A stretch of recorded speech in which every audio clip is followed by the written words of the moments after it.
Hi, my name is Faudi. I describe myself as an artist. To be specific, I'm an Imagineer. This is what has led me to this instructional design course and which has led me to design early skills program for Maldivian young learners.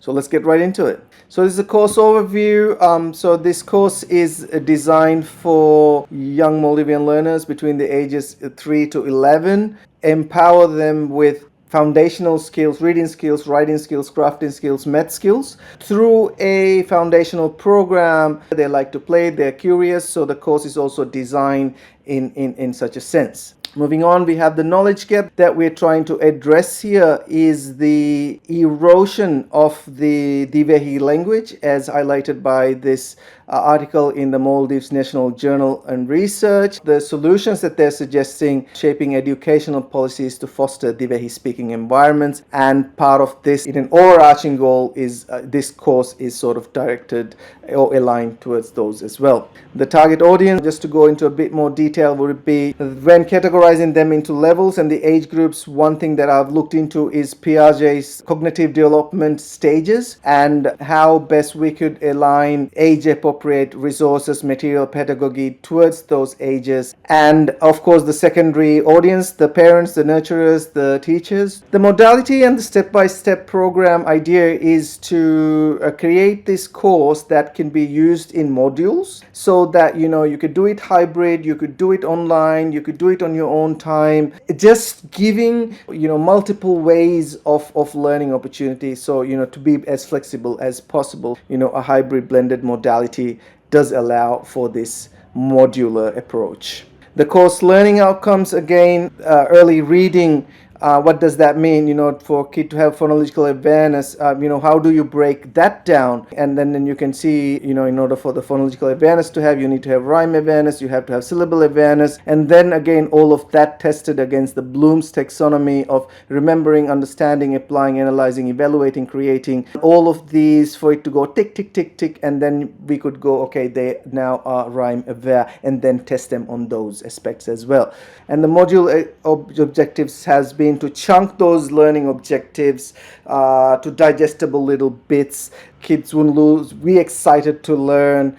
And then again, the activities had to be designed, in a way that empowered them, such as, decorating the emotion word for module 1. They select that emotional word and then they create, or they personify or create these Divehi masks out of that, and then they make plays out of it, and then they present the play, they perform the play, where it's addressing all of those course learning objectives. And the assessment activities, creating those crafting works, the poems, the plays, the scripts, the discussions. It feels like these activities are part of an activity rather than separately testing them for something. The instructional design model, understanding by design, first you do select the desired result. So what and you need to know these early skills. And then we need to make sure that they have the rhyme awareness, the syllable awareness, and then you test them on those. Immediately you have the assessment, and the learning plan comes in between, connecting those. So the learning theories, again, I think it's pretty obvious, the constructionism, where the learners build their own understanding through their own experiences. So this is a very experienced, hands-on based course where they themselves choose the words that they want to do, build them, construct them, and present them. The digital textbooks really help standardize the course elements for me. So that was the IDD in a nutshell. And I think we can now move on to the course. So here we are at the course, the early skills course. This is the front page of the course. Here you can see you can sign up or sign in. Here's the button to check out the course. When you click on it, we're still signed out, but you can see the course outline and as well as the getting started and the module activities are here with the durations for them, the assessments, number of questions, the feedback when you sign in. You're on this page again, but we talked about earlier, so let's go. So you're taken to this page here. Welcome to Early Skills Getting Started section. And then you can see all the other sections, the activity section, the assessment section, the feedback section, and final thoughts. So getting started, welcome to Fasha Hunar. So here we're discussing the course syllabus, the description, the learning outcomes, the objectives, the learning outcomes, the technology requirements, the rubrics, and button to download the syllabus if they need to. So moving on from there, so after that we go to how to get started. Now this section here pretty much takes the user through the journey of how the components are arranged. Let's jump right into the module overview. So a video for all activities where we're going to give them an introduction to an overview of what the activity is going to be about, the books that they're going to be reading, and after that the other activities that follow. And this video has a transcript as well as the subtitles on there. Right, so from the overview, they will move on to the activity, in this case, which is the story Fasmali. They go through this activity, and then we have recall questions. Just a recall activity, a small MCQ. Select, you submit it, you got it wrong, the correct answer is displayed, says not correct, moving on.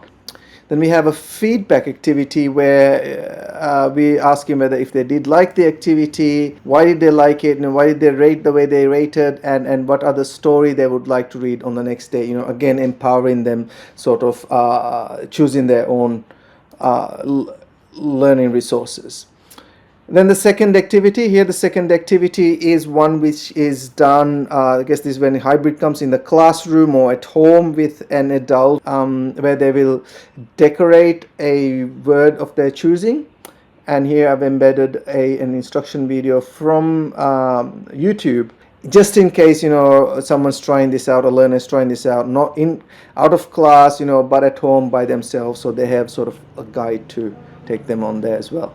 And then we have this discussion. The next activity is that word that they decorated. Now they have to take a photo and upload it for a discussion. So here we have a rubric on the discussion, how they're going to be assessed on, and then you can submit it.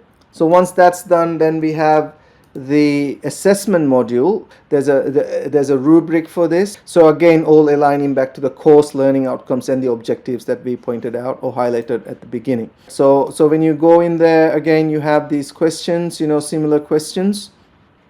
And then we have some assessment questions on phonemes, and then some assessments to check their spellings or vocabulary. And then finally an expressive a discussion or for them to express themselves, why and the how. So yeah, moving on from the assessment, then we have an overall feedback form for the entire activity, and then final thoughts, what they learned, up notes on the progress, and that's it.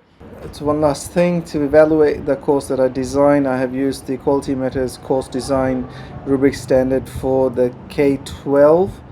I've sort of gone through and given it points myself. Instruction makes it clear, except for 2 items where expectation for course grading and completion are stated clearly.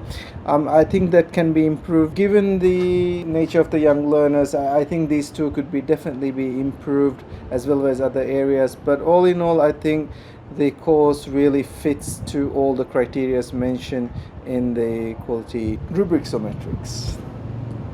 Looking back into where we started about at the beginning of the year, it's been 10 months almost, it's October.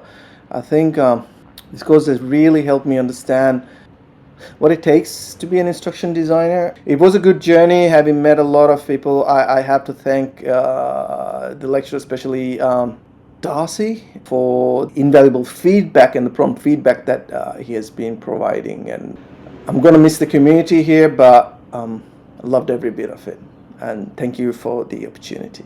Cheers. Assalamu alaikum.